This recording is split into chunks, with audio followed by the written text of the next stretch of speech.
কলকাতা টিভির পর্দায় আপনাদেরকে সকলকে স্বাগত। আমি পূজালি রয়েছে আপনাদের সঙ্গে। 1991 সালের 2রা এপ্রিল জম্মু ও কাশ্মীর রেল স্টেশনের 1 নম্বর প্ল্যাটফর্মে একটি বিস্ফোরণ ঘটে এবং সেখানে জানা যাচ্ছে তিনজনের মৃত্যু হয়েছিল এবং পাশাপাশি 18 জন আহত হয়েছিল বলে জানা যাচ্ছে। তাদের মধ্যে কয়েকজনকে গ্রেপ্তার করলেও যে মেন অভিযুক্ত ছিল সে কিন্তু পলাতক ছিল বলে এবং জানতে পেরেছি। ফলে সেই পলাতক ব্যক্তি অর্থাৎ সেই অভিযুক্ত যে মেন অ্যাকিউজ সে কিন্তু নিজের ছদ্মবেশ চেঞ্জ করে জম্মু কাশ্মীরের একটি এলাকায় তিনি ব্যবসায়ী হয়ে কিন্তু তার বসবাস চলছিলেন। অনেকদিন ধরেই পুলিশ তার খুঁটিনাটি চেক করছিলেন, তাকে সব রকম ভাবে তাকে আইডেন্টিফাই করার চেষ্টা করছিলেন, কিন্তু 1991 সালের পর 2026 সালে দাঁড়িয়ে কিন্তু সেই মেন অ্যাকিউজকে কিন্তু ইতিমধ্যে গ্রেপ্তার করেছেন এবং তাকে তার পাশাপাশি আদালতেও পেশ করা হয়েছে বলে এবং জানা যাচ্ছে এবং তার বিরুদ্ধে কিন্তু TADA মামলা রয়েছে বলে আমরা জানতে পেরেছি।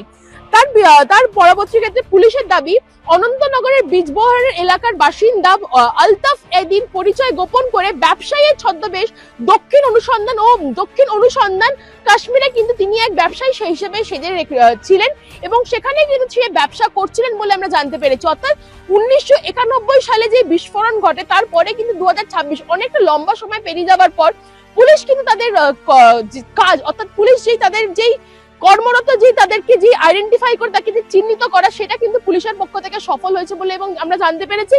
এবং এটাও আমরা জানতে পেরেছি যে পুলিশের সঙ্গে কিন্তু জিআরপিও কিন্তু ছিলেন। এই মেন অ্যাকিউজ অর্থাৎ আলতাফ নামের যে মেন অ্যাকিউজ ছিল তাকে কিন্তু গ্রেপ্তার করেছেন পুলিশ সহ জিআরপি এর তরফ থেকে এবং তাকে ইতিমধ্যে আদালতে পেশ করেছেন এবং তার বিরুদ্ধে TADA মামলার রায়ও রয়েছে বলে আমরা জানতে পেরেছি।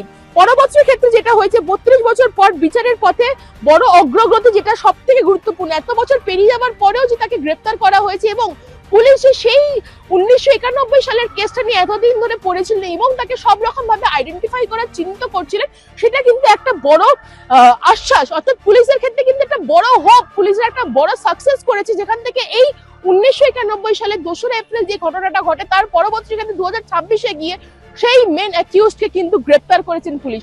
অর্থাৎ পুলিশের তরফে একটা গ্রেট কংগ্রাচুলেশন তারা অবশ্যই তাদেরকে আমাদের তরফ থেকে জানাতে পারি।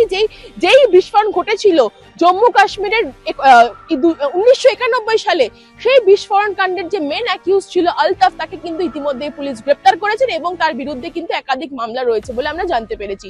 এই সব তথ্য জানতে চোখ রাখুন কলকাতা টিভির পর্দায় রাত দিন 7 দিন।